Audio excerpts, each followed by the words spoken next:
17-18 సంవత్సరాల నుంచి ఈ కాంట్రాక్ట్ వ్యవస్థలో పనిచేస్తున్నాము. గత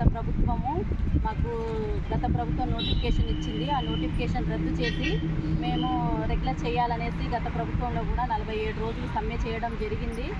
కానీ ప్రభుత్వము త్రిసభ్య కమిటీ అని వేసి ఆ ఎగ్జామ్ని రద్దు చేయకుండా అప్పుడు ఎలక్షన్ కోడ్ వల్ల దాన్ని ఆఫ్ చేశారు. దాని తర్వాత కమిటీ ఏంటి అనేది చర్చించకుండానే ఎగ్జామ్ డేట్ ఇప్పుడు రిలీజ్ చేయడం జరిగింది. ఇప్పుడు కూడా మేము ఎగ్జామ్ రాయలేని పరిస్థితిలో ఉన్నాము.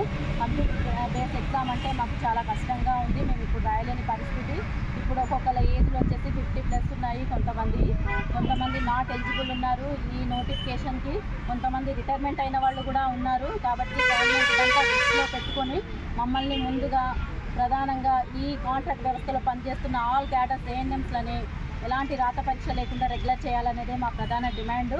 కాబట్టి గత ప్రభుత్వంలో కూడా 2007-8లో కూడా ఏ విధంగా 45 మార్కులు వెయిటేజ్ ఇచ్చి సిస్టర్లను ఏ విధంగా రెగ్యులర్ చేశారో అదేవిధంగా మమ్మల్ని కూడా రెగ్యులర్ చేయాలనేదే మా డిమాండ్ అండి.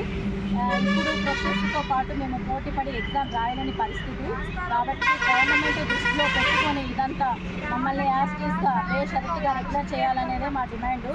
అదేవిధంగా కొంతమంది ఎగ్జామ్ రాయలేని వాళ్ళకి ముందు ప్రాధాన్యత ఇవ్వాలి. ఒకవేళ ఎగ్జాము రద్దు చేయని పక్షంలో మా డిపార్ట్మెంటల్ ఎగ్జామ్ మా ఏఎన్ఎంస్కి మాత్రమే పెట్టి ఆ పోస్టులు అనేది మాకే ఇవ్వాలి అనేది మా అందరి డిమాండ్ అండి ప్రధానంగా. కాబట్టి గవర్నమెంట్ ఇదంతా దృష్టిలో పెట్టుకొని మేము మా యవ్వనం మొత్తము ఈ సర్వీస్లోనే మొత్తం మేము కష్టపడి ఉన్నాము, చేస్తాము. సర్వీస్ మొత్తం ఇచ్చి ఇప్పుడు మాకు ఎలాంటి బెనిఫిట్స్ లేకుండా గవర్నమెంట్ మమ్మల్ని చేస్తే చేయండి, లేకపోతే కోర్టుకు వేసుకోండి, లేకపోతే ధర్నాలు చేయండి అని చెప్పడం సరి అయిన సమాధానం కాదు. ఎమ్మటే ఆ త్రిసభ్య కమిటీలో ఏం నిర్ణయం తీసుకుంది గవర్నమెంట్ అనేది మాకు వెంటనే రిజల్ట్ అనేది ఇవ్వాలి. అది ఇచ్చిన తర్వాత ఎగ్జామ్ లేకుండానే మమ్మల్ని రెగ్యులర్ చేయాలి. ప్లస్ ఫ్రెషర్స్తో పాటు మేము పోటీపడి ఎగ్జామ్ రాయలేని పరిస్థితి. రేపు వాళ్ళు వచ్చి ఎగ్జామ్ రాసి స్టూడెంట్స్ కొత్తగా ఇప్పుడు ఉన్న స్టూడెంట్స్ రెగ్యులర్ అయ్యి వాళ్ళు సీనియర్ పోస్టులకు వస్తే మేము ఇన్ని సంవత్సరాలు సీనియారిటీ ఉంచుకొని కూడా మేము అదే పోస్టు చేయాలంటే మాకు కొంచెం నాముష్టిగా కూడా ఉంది.